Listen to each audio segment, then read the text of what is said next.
Houthi Yaman kembali merilis video yang menunjukkan pasukannya menyerang kapal Trans-World Navigator pada Minggu 30 Juni 2024. Dalam video tersebut terlihat detik-detik kapal terafiliasi Israel itu meledak berselimut kobaran api. Saat berlayar di Laut Merah, kapal Trans-World Navigator itu ditabrak menggunakan perahu kecil tak berawak Houthi dan langsung meledak hebat. Kobaran api tampak memerah dan penuh asap. Seiring dengan ledakan tersebut, pasukan bersenjata Houthi pun terdengar bersorak gembira.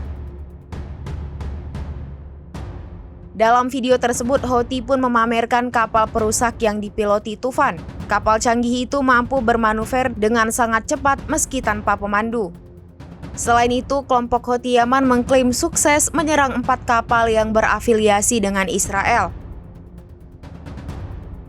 Yaman mengaku bertanggung jawab atas serangan beberapa kali di Laut Merah dan Mediterania. Pencapaian ini sebagai hasil operasi gabungan Houthi dengan milisi Irak. Klaim ini disampaikan juru bicara militer Houthi dalam rilisnya di Telegram pada Jumat 28 Juni.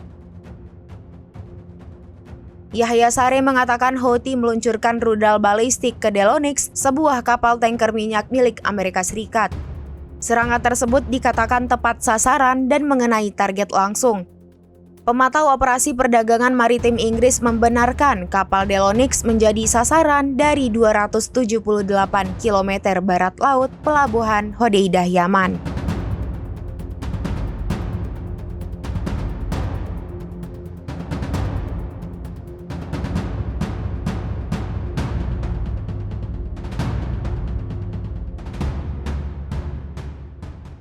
Download Tribun X sekarang, menghadirkan lokal menjadi Indonesia.